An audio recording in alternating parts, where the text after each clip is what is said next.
Top 10 lessons I've learned so far as a 23-year-old. Wrote them all down in the halftime journal. Make sure you lock that in, by the way. First lesson.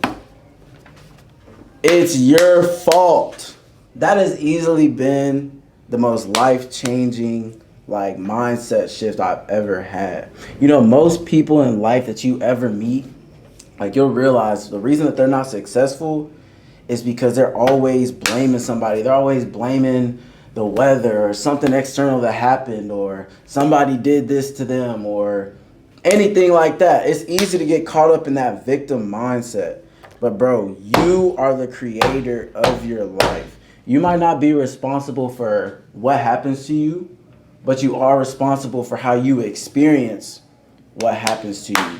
Some people might take that and be like, oh no, it's my fault, and get all depressed. But no, if it's your fault that you got your life to where you're at right now, then it can be your fault that your life multiplies times 10 in a way that you couldn't even imagine. Second lesson, it's okay to be wrong.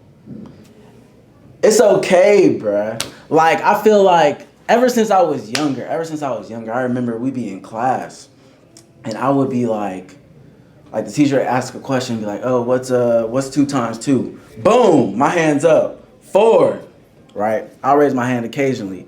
But then it's like, if I knew she wasn't gonna come back to me, I would be that blurter kid. You know, y'all probably hated me, but I was blurting because I want everybody to know that I knew the right answer. And I remember I was really struggling with, there's some things I've always struggled with. And one of them has been breakups. And I realized this year, one of the reasons why I was struggling with breakups is because I was resisting the fact that I was wrong about a person. You know, so I would just be like, man, how could that person do this to me? Da da da. Once again, victim mindset. But really, you got to shift and basically be like, okay, I was wrong. Not only was I wrong about this person, but I was wrong about where I was at mentally. I wasn't as advanced as I thought that I was. And that's okay. There's really peace in being wrong. Remember I said that. There's peace in being wrong. Because now you're basically, acceptance is always the key to peace. So once I accepted that I was just wrong about certain individuals, I was wrong about ways that I moved in a situation, boom. Now everything's back in my control because I can control that, you know? So always try to flip it into something that you can control rather than being focused on things that you can't control, all right? Boom. Number 3 lesson, it will never be the right time. If you wait for the right time to do something, you'll literally never do it. And our generation has so much information available to us that we can get stuck in what I call analysis paralysis. So basically, you're looking up every single thing about something you want to do. Let's say you want to start a journaling business like I have. It's okay, you look up everything about journals, how to make a journal, where to sell them, how to get merch if you want to get merch. But instead of just actually doing it and figuring things out as you go, you want every single step laid out for you, and that's not the case. Bruh, if the steps was laid out for everybody, everybody would be rich. But no, what separates the successful people from the non-successful people is successful people just learn as they go. And they just constantly create half times for themselves, and basically figure out what they're doing wrong, what they're doing right, and they capitalize on their dubs, and they learn from their L's. 4th lesson, sacrifice is easier when you realize that everything is temporary. Everything is temporary. The only thing in life that's guaranteed is change. It's just like this. The graph in life goes just like this. You know, for me, I was like, man, I was talking to my roommate. I was like, bro, I don't know what I'm actually willing to sacrifice. You know, I got friends. I got, relationships at the time. I had a lot of things that I wasn't necessarily wanting to sacrifice in order to accomplish things that I wanted to accomplish. And so one of those main things that I wasn't willing to sacrifice kind of got sacrificed itself, if that makes sense. And that's when it hit me. To have everything, you have to give up everything. To attain everything, you have to give up everything. And that sounds daunting at first until you realize that nothing stays the same anyways. So, sacrifice becomes easier because now it's like things are going to change anyways. You might as well sacrifice everything now so at least you get everything that you want, because the only thing in life that's constant is change. So, we can kind of put that in the same lesson. Fifth lesson. It's not about how much money you make. It's about how much money you keep. Everybody's probably been through what I'm finna talk about. But there was a time period in your life where you were making way less money than you are now. But it feels like you got the same amount of money. Like, bro, I was getting probably like $100 a week in high school.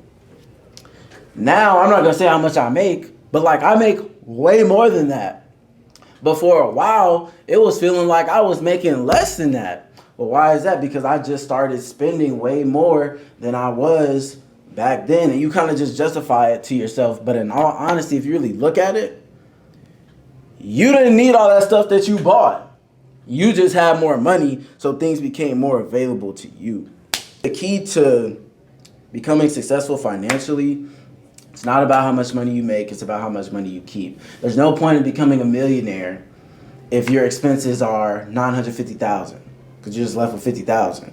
Whereas a person who makes $200,000, if their expenses are only $20,000, then they keep $180,000. Quick math. Went to state of numbers since. Sixth lesson. The main component to success, both in business and in life, is relationships. Everybody say relationships. Relationships. See, I ain't got nobody in here. I'm talking to myself. And I ain't never died before. I've died in some dreams, but I ain't never died before. But there was a study, and basically they were talking about like what's the biggest regret like the people had like on their deathbed. And the main regret that they had was not spending more time with their loved ones. Bruh. Relationships are the only thing that you're gonna remember. Even if I made $100 million, at the end of the day, when I'm on my deathbed, I'm not gonna think about $100 million. I'm gonna think about the people that I met along the way, the friendships I had, my parents, my family, my aunts, uncles, everybody that was a part of my life. Like, that's who I'm gonna think about. So when you realize that, you also realize that life is just about relationships. And even in business, it's all about who you know. That's why they talk about networking.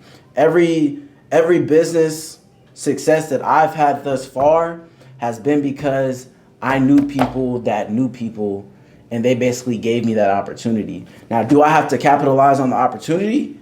Yes. But I wouldn't have even got that opportunity if I didn't have those relationships with certain people. So, be grateful for relationships and prioritize them in your life. Now, what lesson am I on? 1, 2, 3, 4, 5, 6. Lesson 7. There you go. Lesson 7. It's not about being fearless. It's about what I said. Not about being fearless. It's about not letting fear dictate your actions. I remember I was journaling earlier this year / late last year, and I was like, bruh, I'm tired of feeling fear. I'm tired of letting fear dictate my actions. I was like, I wrote all my fears, like fear of loss, fear of the way people would perceive me, fear of, not making my parents proud or not making my family proud. Like all these fears I was writing down that I was tired of feeling. Whole time I didn't know. It's not about not having fear. It's literally impossible to not feel fear in some way. The key to it is observing that fear and not letting it define who you are or what you do. Lesson 7. It's not about being fearless. It's about not letting fear control you.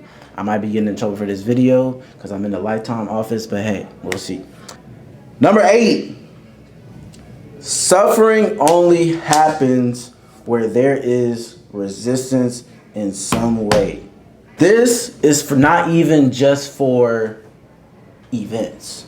What we need to do is accept everything fully, but not only accept what's happening in your life, also accepting how you feel about the things that are happening in your life. You know, I remember talking to one of my friends and she was saying, oh, I hate that I feel this way about this person. I hate that I still miss this person even after like what they did. I hate that I poured into certain friendships. I hate that I did certain things in the past that got me to this point. But it's fine to feel those things, because at the end of the day, just like everything else, feelings are temporary. They change all the time. What you need to do is accept them fully. And once you accept them fully, trust, you will feel a certain peace about everything. Because at the end of the day, everything changes. So, ninth lesson that I've learned as a 23-year-old. What's my ninth lesson? Ninth lesson, master the art of showing up. Now, I got this from Atomic Habits, one of the best books that I've ever read, and I'm rereading it right now for like the third time. James Clear talks about mastering the art of showing up. So this was my issue. So boom, I'm motivated, right? Everybody gets that 3 a.m. feeling like, bro, I gotta get on my ish. I gotta like lock in for real. I can't waste all this potential that I got. Everybody has that feeling. Some people have that at 3 a.m. I be having that like almost every day. So what I would do is I would make like this whole plan. And I'd be like, okay, I'm gonna have a morning routine. I'm gonna have this 4-hour routine. I'm gonna work out for 2 hours. I'm gonna read for an hour. I'm gonna meditate, and I'm gonna attack the day.